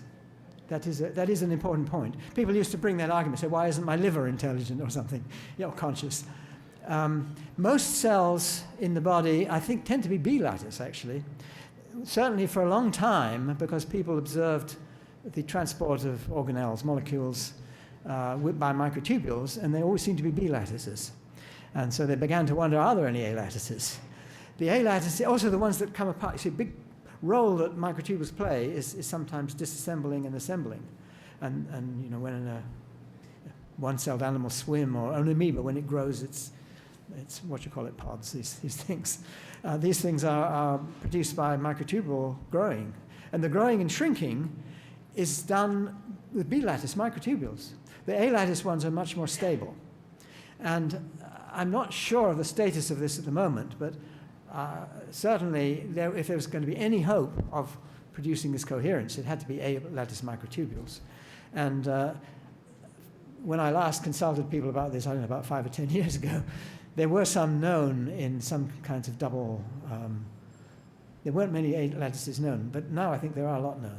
So there are known A-lattices outside of the human brain and I don't other know. organisms? I really couldn't make a definite statement there.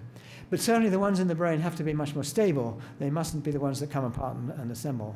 And they're in a different kind of environment too. The stability, there was always an argument people used to bring about culture scene, see, which makes the microtubules disassemble. And so the question is, why doesn't that make you unconscious when you're being treated for gout, which is what culture scene is used for gout. And the thing is, it doesn't cross the blood-brain barrier. And then say, well, no, we've injected these things into dogs, and okay, they don't seem to lose consciousness. They do become demented, but that's demented. How do you know if a demented dog is conscious or not? So I don't know. I don't know the answer to your question, but I think the evidence is that A-lattice is an important ingredient. Probably the environment, how they're structured, and the fact that they are stable structures, which is what happens in the brain, and is very different from the microtubule structure you find in other cells. You find them all over, even in plants. It's not necessarily animals, microtubules. I think a lot of them are very different in detailed structure, though. But so far, I mean, as far as we know, A-lattices are mostly found within the human brain. That's my belief, but it's not. I haven't asked somebody who knows about these things recently on that question. So I would be a little cautious about that. Okay, thank you. Okay. I have a question about a different lecture you once gave on a slightly different topic, if that's okay, but it's a short question. If there's time, yes. So you gave this lecture about 15 years ago in Ottawa in conjunction with a M.C. Escher exhibit. You talked about a trip you took to Italy and a number of photographs you took of the same landscapes he had painted. And I was just curious whether you had ever published or written up some of the contents of that lecture. I've forgotten what those were. I'm supposed to be writing a book. Is that the thing you're talking about? No. It's just a I very haven't started specific yet. lecture once you gave, and if you don't remember it, that's okay. But it was a really, really good lecture. I'll tell you about it if you want. Well, thank you. And I enjoyed it so much, I would really love just to see it written up sometime. So that was my question. It was on a trip you had taken, and you had photographed a number of the same locations that M.C. Escher had sketched.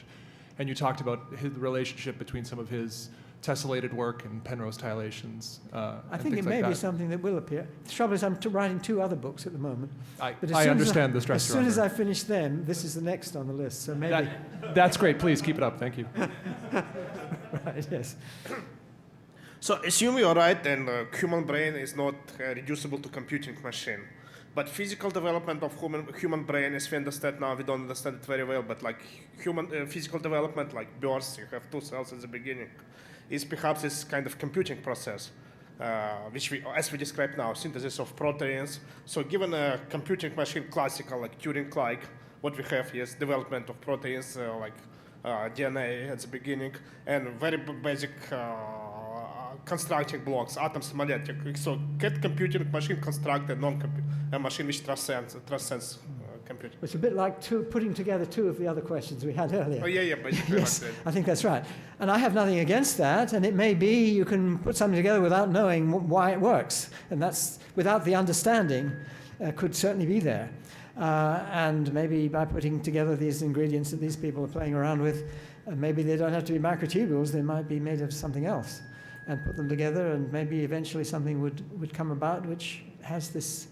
But it's going to be a long haul, and I don't see it happening for a foreseeable period of time, because there's so much which we don't understand about what's going on, not just the complication, but things in principle.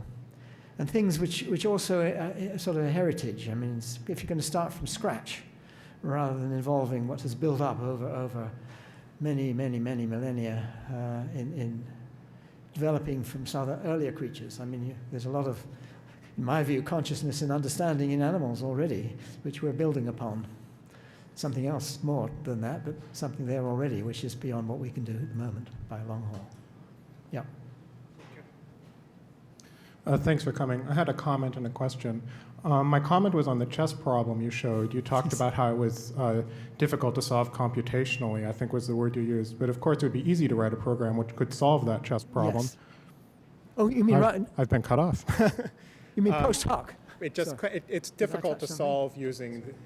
It's difficult to solve using the usual look ahead, but it could be solved in a different approach. Well, of course, that's the trouble with these things. After the event, you can always you can say, whenever you're given this particular problem, make this move. You see, so that's after the event, you can always make use of the understanding that somebody else has put into that. Right. So agreed, but I think that one could actually apply that kind of understanding. I'm not disagreeing with your general point.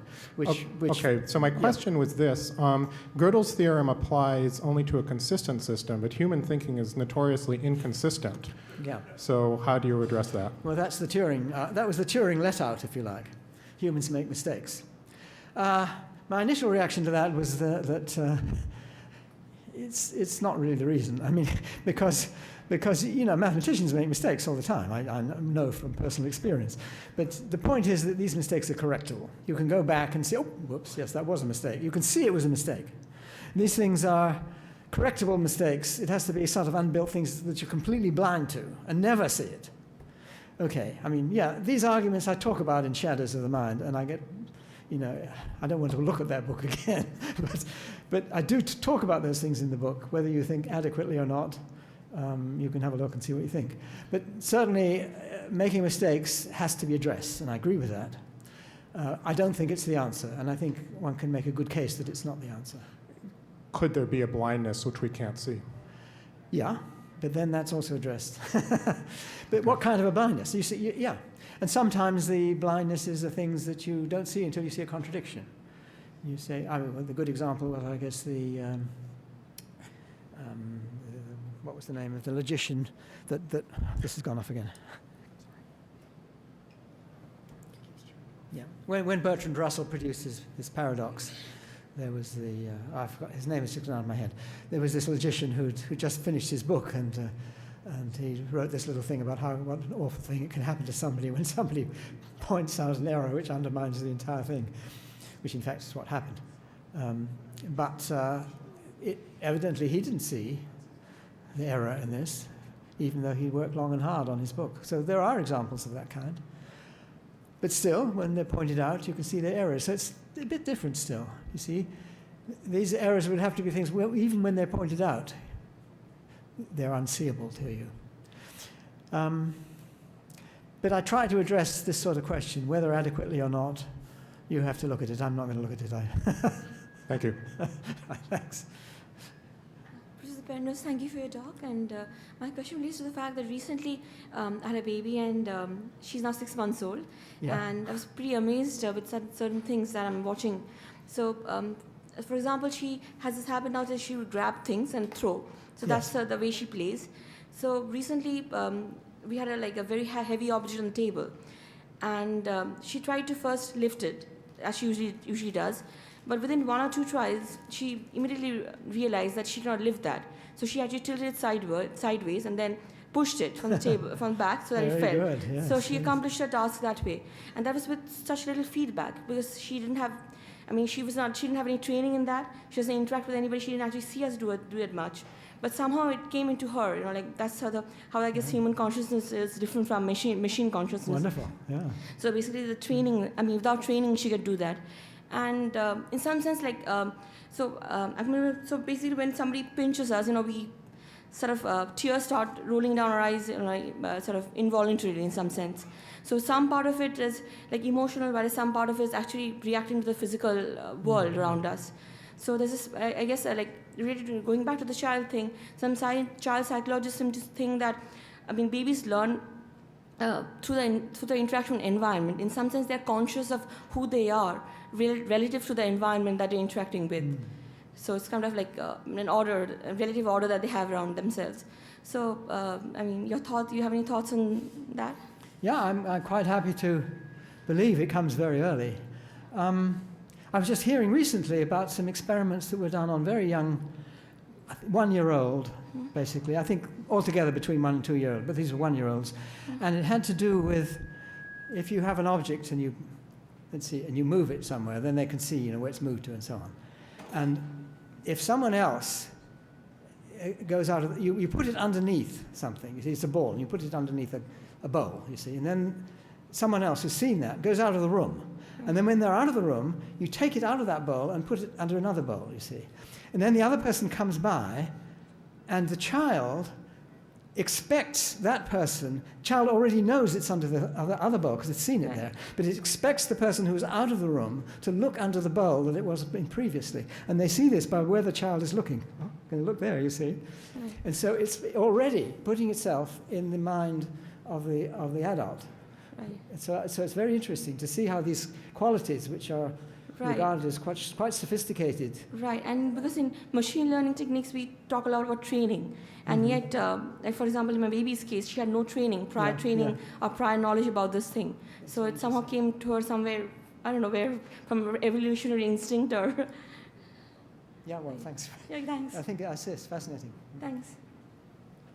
Hi, thanks for the talk. I'm not very familiar with quantum physics, so perhaps this question's a bit naive, but I take it you're saying that some kind of quantum effects in the microtubules may be helpful with these non-computable problems that you're pointing out, and perhaps related to consciousness. And I was wondering, the microtubules are within the cells. How would these quantum effects be communicated between cells? Yes, there are a lot of I'm afraid I was rather rushed at the end. And one point I should have stressed, which I didn't, is that it has to be a large-scale coherent thing. It's not individual microtubules, which I'm thinking about. One has to talk about some kind of quantum state, which is global on the brain. And this has to do with the problem people talk about, which is the binding problem. How is it that somehow the brain seems to act as a whole, and the microtubules would simply have to contribute to this global activity. So consciousness would not be a thing possessed by individual microtubules. And this is a thing that happens with quantum mechanics. Of course, with superconductivity, it's not the individual electrons, it's the quantum state as a whole, which one has to refer to. Now, there was a second part to your question, which... Yeah, I was wondering, so the microtubules are within cells. Yes. How does it get out? Yes, yeah. There are several points here, and again, which I didn't mention. One is, how does the coherence, how is it supposed to get out into other neurons? Because if it's global, it's got to be many neuron activity. Well, there are these things quite distinct from ordinary synapse junctions, which are called gap junctions, which are much closer, and people were puzzled for a long time what on earth they were doing. And in fact, there was an earlier theory about quantum activity in the brain, which had to do with gap junctions. And so the idea is that this quantum coherence has to propagate in some sense through the gap junctions. It's not a synapse propagation. On the other hand, they do have to influence the strengths of synapses, because that, after all, is what's controlling movement and so on. If I move my hand like this, it's those things doing it. So you have to... The basic idea is that the strengths of the individual synapses must be coherently controlled in some way, which is this kind of quantum behavior. But it also has to be edge of quantum. It's not quantum mechanics as such, because that's computable, you see. It has to be at the point where the state gets reduced, and then you ask how much movement is there in the totality of the microtubule. There's not nearly enough in one microtubule, for instance. In the totality of microtubules which might be involved in some thought process. And is there enough coherent movement there to involve the reduction of the quantum state, so to become some actual action? So this is the sort of thing that goes into this model. A lot of these things are a lot guesswork, of course, and vague in other respects and so on. But the general idea seems to be plausible and certainly encouraged by things like this. Thank you. Okay. Again, thanks for the talk, and thanks to Google for hosting it. My question might be related to the previous question about humans not always being accurate. And I believe you had briefly mentioned potential contention with the Gödel argument about the difference between discrete computation and continuous computation. And I say it's related to the question of humans being inaccurate, because one might claim that human knowledge is not true and false. It actually is belief upon a spectrum of truth and false. And so I'm wondering what insights you might have into how you see the Gödel argument extending to continuous. Well, the usual argument, which was actually put forward by Turing himself very early on, was to do with, well, continuous isn't such a big deal because you can approximate it to such a great precision that you might as well be discrete. And this, I think, is what people, of course, do with computers these days, or many, of course, photographs and all sorts of devices depend on digitizing. And there is a lot of advantage of putting it in digital form. But there is still a mathematical problem about whether there is a difference between... The trouble with continuous computation is, as far as I'm aware, and I think this is still true, there is no theory comparable with the standard Turing Turing post-church computability notion, where different people came up with a different way of getting at it. Church certainly, and Post was very similar to Turing's, and Gödel's, which was different, and they were all equivalent. They were all shown to be equivalent. So there is just one notion of discrete computability, and that's what we all accept. Whereas for continuous systems, everybody comes up with a different notion, and they're inequivalent, and each one of them has some problems connected with it. And so it's a bit of a mess, as far as I can make out the theory. So it's much nicer if you can assume that digitizing is okay and get away with it. So I'm happy enough to take that stand, although I have certain qualms.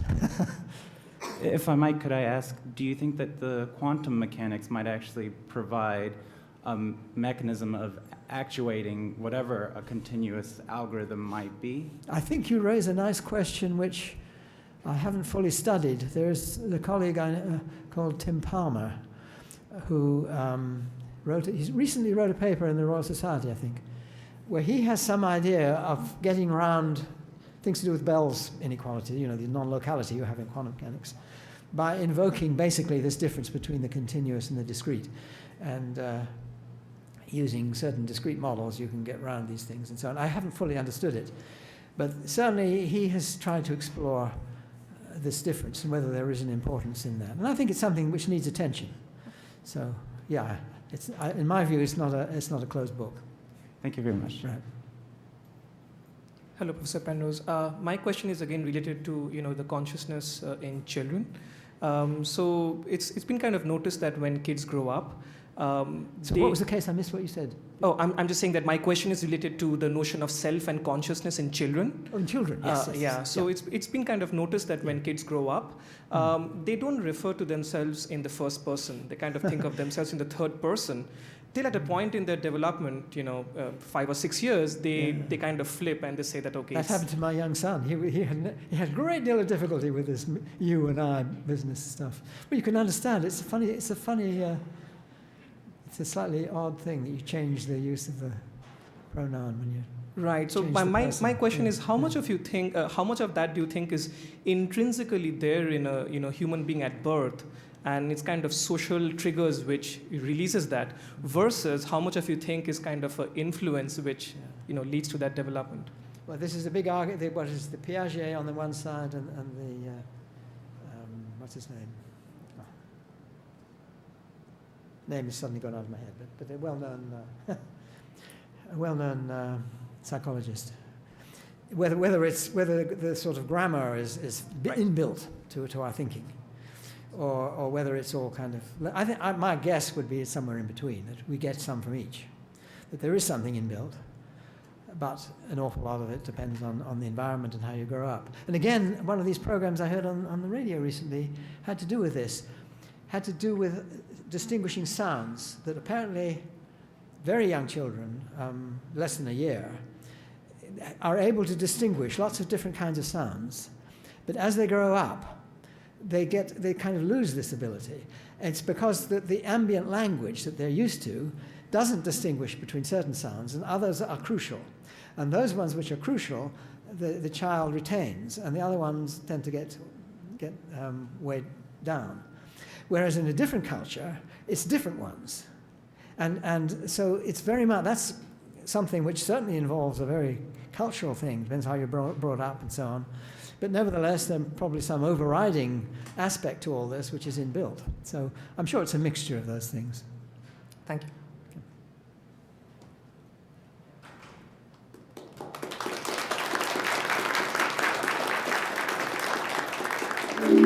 you.